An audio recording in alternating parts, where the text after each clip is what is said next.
Okay, so I was just kneeling down in this little spot over here and looked down to my right and saw something that looks extremely interesting. And I'm wondering if you can see it.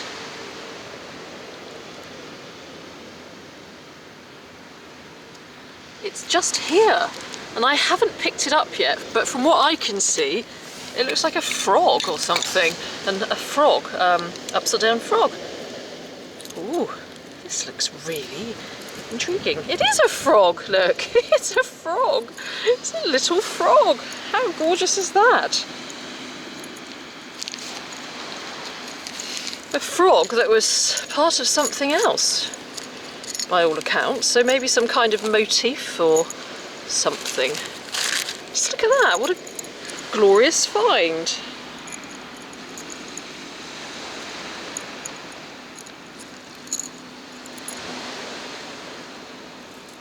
I love that. I absolutely love this. A beautiful froggy find. Ribbit, ribbit.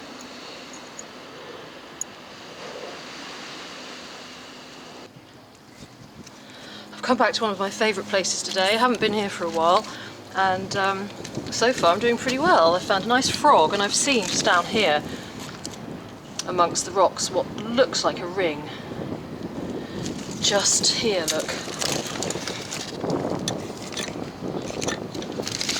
So let's have a closer look. And it is a ring, isn't it? It's like a knot ring.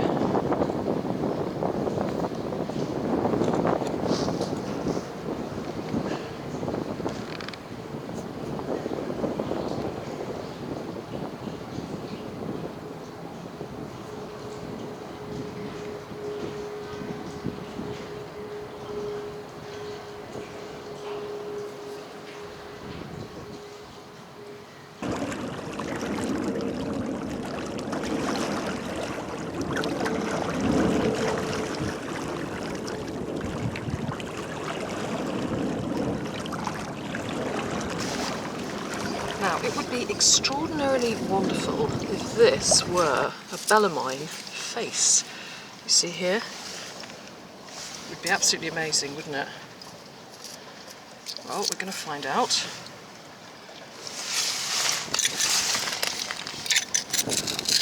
Get it out of here. Sort of wedged in here with all these rocks.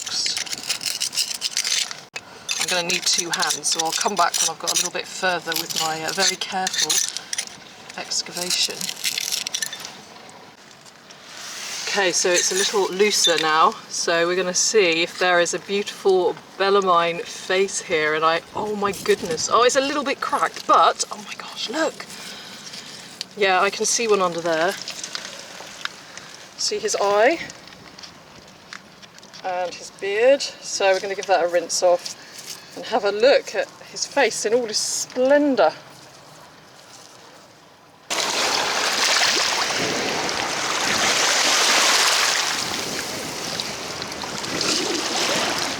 And there we are, giving it a rinse off now. A beautiful piece of 17th century Bellarmine stoneware. Look at that, isn't it beautiful?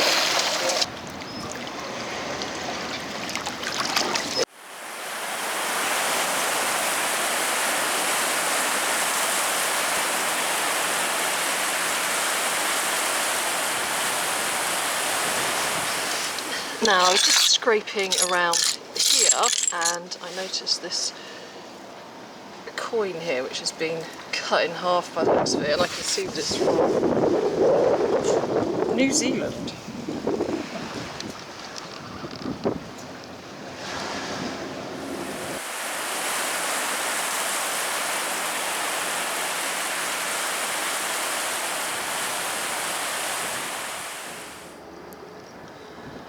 Okay, so if you look carefully down here, guess what you're going to see? Yep, you're absolutely right. You're going to see a clay pipe. And I think you must be getting as good at this as I am now, because that is a clay pipe. Sometimes you get pebbles and bits of chalk that masquerade as clay pipes, but usually there's just something about them which you can differentiate between the pebbles and the shells. And now we have that exciting moment to see if there is a stem. So is this one going to have a happy ending? Is it? Well, it's certainly got part of a stem. Let's have a look. Oh, yes. You see, the stem's going all the way down there, like that. So yeah, we are in luck. Gosh, it might even be, oh look, you can see the end of it there. It might even be completely whole. So just look at that. It's been sitting there since, I don't know, early to mid 1800s. So let's say 1830. Nearly 200 years. There we are. And it's all black at the moment, but it will fade to that nice creamy colour. And that's like that because it's been exposed to the air for a little while. So there we are. We hit the jackpot there.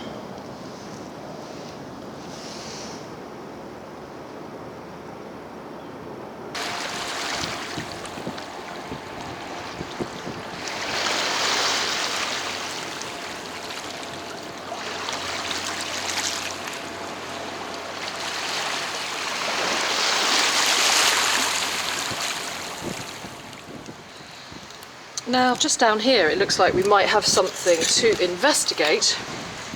I'm particularly looking at this here. Oh, it might be nothing, but it looks like it could maybe be some kind of lead toy or something which is embedded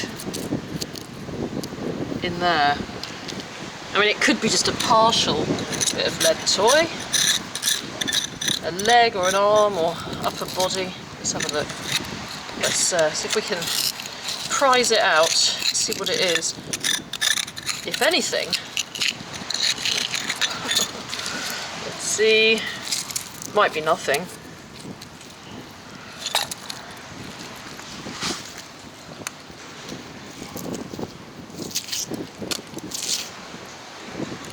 I have a feeling that it might be nothing.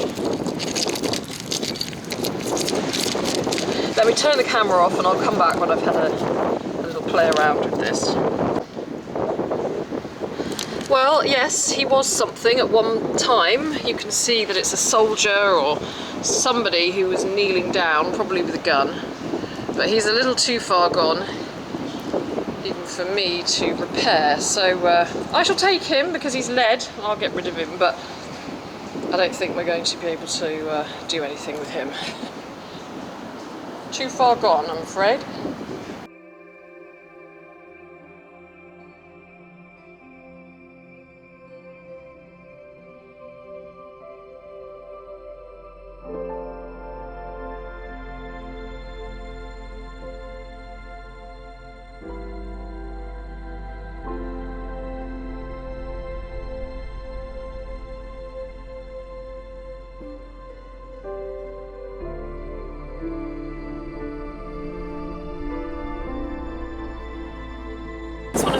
Favourites, Royal Antediluvian.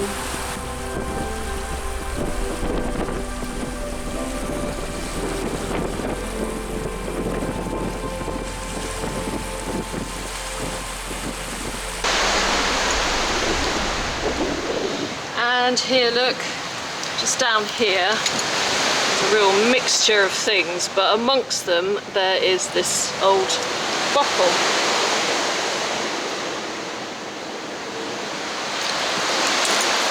I'm also looking at that.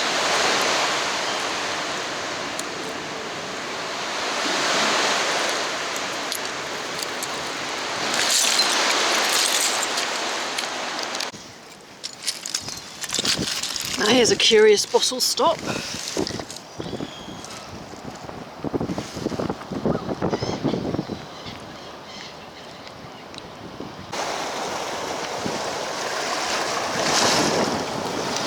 A little button here. It's a tiny little plain button.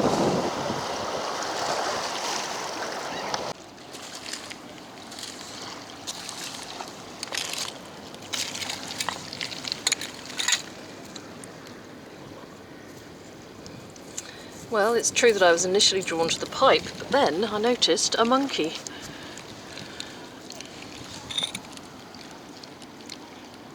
A monkey with a skull and crossbones.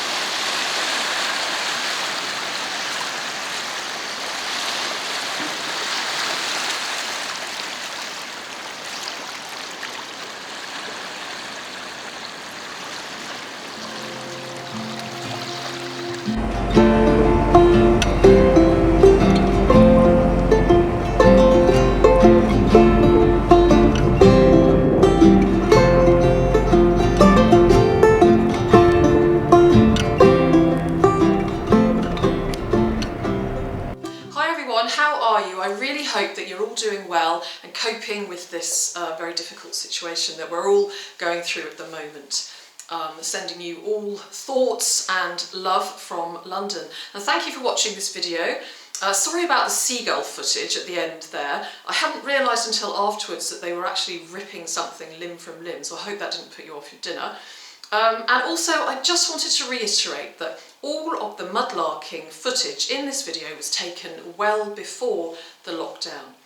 And indeed any videos that are coming up of mine in the future for the next few weeks until we're off this lockdown is old footage that I have taken years ago or months ago that I haven't shared with you yet.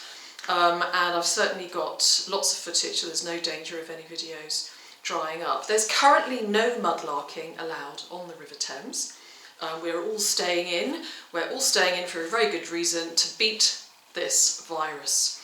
And so just to make sure everybody knows, none of this footage was taken during the lockdown. So that should avoid people having to write that in the comments. And so if anybody does write it in the comments, I will know that you have not actually watched the video. But anyway, I'm back here now at my studio. I'm going to do a roundup of the objects which featured in today's video, and let's see if we can find out a little bit more about them. So first of all, let's have a look at this little piece of stoneware, which is part of a Bellarmine jug, also called a Bartman jug.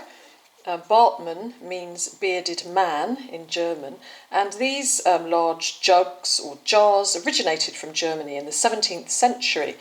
They were used for the storage of beer and wine, but also sometimes repurposed as witch bottles containing charms to prevent witchcraft and keep away evil spirits.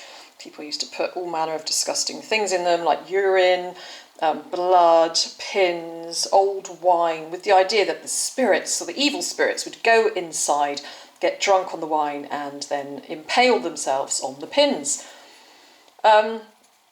And this face here, they all have this bearded man, and there's quite a few varieties. We'll have a look at a few of them in a minute that I've got from previous mudlarking trips. The bearded face, it's believed to have originated from the mythical wild man creature, which was popular folklore in Northern Europe in the 14th century.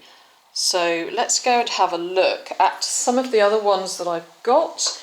Over here, I've got my little case here with some bits and pieces in. We'll have a closer look at these on another video, but I do have a few other necks here of the Bellarmine jugs. You can see that often these bearded men, they all look quite different, but they all look quite fierce. They're all sort of a bit growly and grumpy. That's the one I found most recently. Got that one there. That one's completely different. Another bit here. And I also have one here. And I'm rather proud of this large bit up here. There's a little tiny bit, oops, Be a disaster, couldn't it? A little tiny bit there, but this bit here is my largest fragment of Bellarmine jug. Of course, my dream would be to find an entire one. You never know, but highly unlikely, I should think. But I'm very pleased with these little bits. Oh, there's a blast from the past. I never did find out who Brett is. I am Brett. There it is. So that's the Bellarmine jug. Let's go and see what else we've got over here. Now here's this ring, this knot ring. It's always interesting with rings. You can't help wondering how they ended up in the river. I have found quite a few rings over the years, and there's a few of them in here. I'll show you a few of them. My heart nearly stopped when I found this ring, but it is not a diamond, but it's still so beautiful. And to be honest, if it was big enough, I would wear it. In fact, I might even get it resized so that I can wear it. This is a nice ring here. I'm not sure if it's some kind of pilgrim's ring.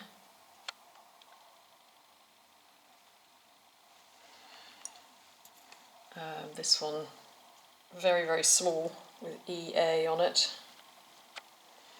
So we'll have a closer look at some of my Thames found ring collection another time. Now we've got the obligatory pipes. Here is a lovely sort of ornate design here that was extracted from the mud in pretty much good shape, really. There's no maker's mark on it, but that would have been sort of early to mid 1800s. And here we've got a Royal Antediluvian Order of Buffaloes pipe. I love saying that word, royal, or those words should I say, Royal Antediluvian Order of Buffaloes. They are a fraternal organisation, one of the largest fraternal organisations actually in the UK. They're still in existence, and they were founded in about 1822, and I've got quite a good collection of RAOB pipes, also known to members as the Buffs. Now somebody some time ago, and I'm very ashamed to say I can't remember their name, I was trying to find who it was that sent me this a short while ago. They sent me a very old rule book from the Royal Antediluvian Order of Buffaloes, and so I would like to take this opportunity to say thank you very much indeed for this. It's absolutely fascinating, and something that I shall study at some point. And also something that I've got over here that I found in a second-hand shop, you can see my reflection there in the window, is these certificates that have been signed and given to somebody who was in the Bellevue Lodge of the Royal Antediluvian Order of Buffaloes Grand Council, and it was a Mr. or Brother Edward Hughes in May 1940, and we've got those two pillars of philanthropy and harmony, and the Buffs, they support their members, children of the members, and various charitable causes, and like I said, it's actually still active today. I've got another certificate here, again the same, Mr. E. Hughes. The Royal Antediluvian Order of Buffaloes. There we are, I just had to say it one more time. Actually, over here, on the chest of drawers that I've got here, there's another nice Royal Antediluvian Order of Buffaloes pipe. And this one I particularly like because it's got a very detailed buffalo head on it. Most of them don't have that, they just have the horns.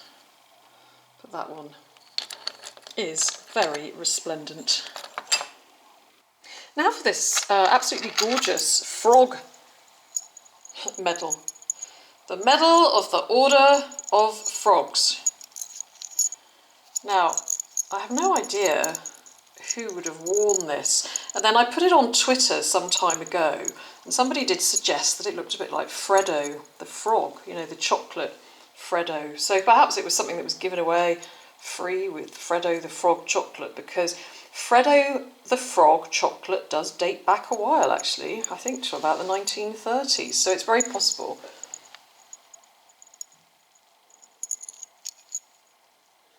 So if you know what this Freddy the Frog medal relates to, then please enlighten us. It's rather lovely. I would wear it. We've got this cut coin here. It's a New Zealand coin, and I think it's a New Zealand sixpence, but unfortunately there's no date that I can see on there.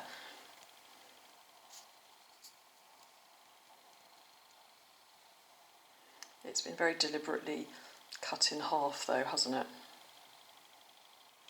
Now we've got this buckle, which has cleaned up a little. I haven't spent too much time on it, but it's looking better than it was. I shall put it over here in my buckle pot. We'll await further buckle sorting out. I'd say probably that is, again, early 1900s, I expect. Nice brass buckle.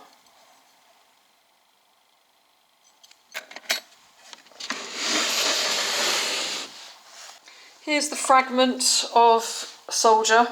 I do have a little pot or a box with fragments of lead toys. There it is. Let's just take this one.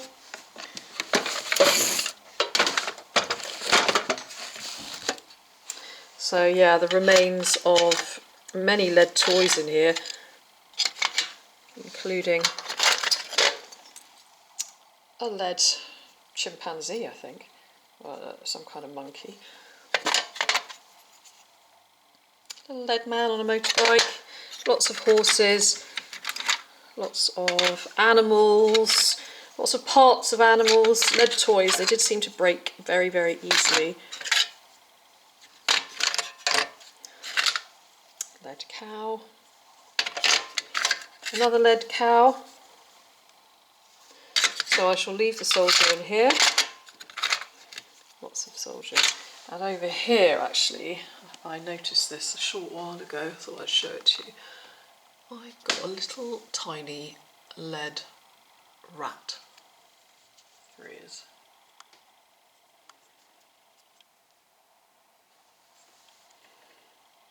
Living in perfect harmony with the little snow baby right next to it. And lastly, what have we got here? Oh, this little catch here, probably part of a corset or something. And lastly, yes, the monkey, the very, very vicious monkey. I think he's from Planet of the Apes, actually. Now, I do have a lot of plastic toys. Let's go and have a look at some of them. I shall add him to the plastic toy collection, of which I have many. Unfortunately, I think a lot of them are McDonald's plastic toys, and I think they've stopped doing them now, haven't they? Which is good news, really. There's my Smurfs, who featured in last week's video. Got quite a few in there. Another frog up there. What else have we got? Yeah, a large variety of plastic toys in varying shapes and sizes. In fact, I've got quite a few in here as well, which I need to go through and sort out. So, over here, I've got a little section up there as well.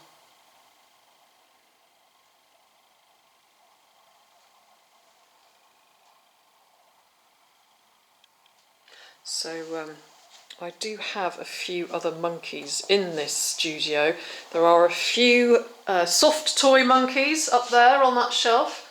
I don't know if you can spot them. They're all Thames found.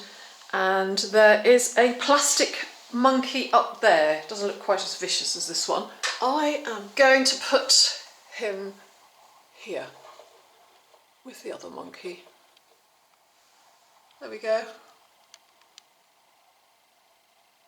Now, as I haven't been getting down to the Thames recently, I have been spending quite a bit of time in the early mornings in the garden.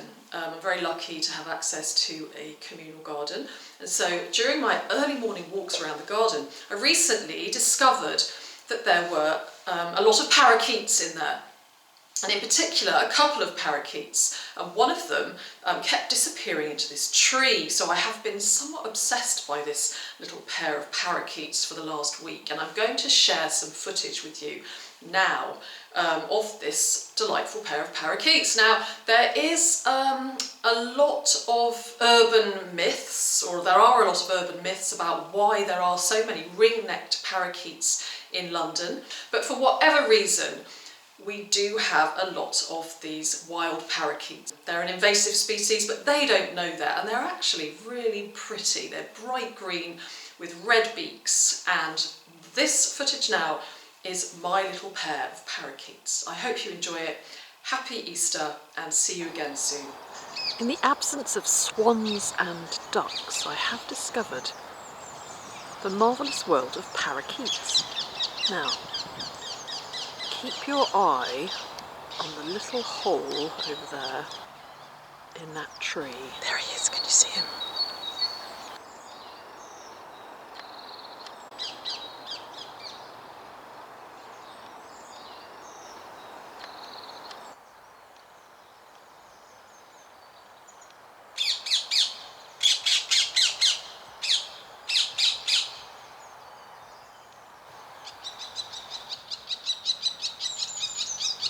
So they've actually gone up into the tree where there's a pair and they're kind of feeding each other.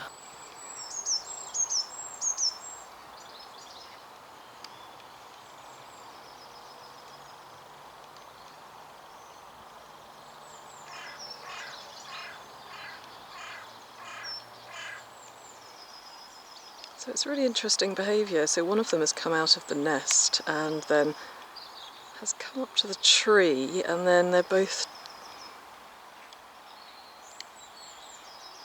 interacting on the branch. I guess it's, I don't know, some kind of courtship ritual, but presumably I'm thinking that they already have eggs in that hole.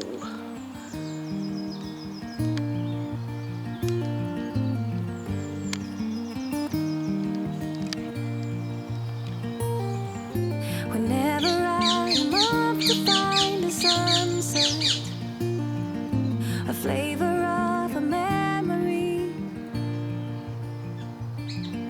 Whenever all the stars above are shining, then I know I'll never be alone. Wherever all my wishes may be headed,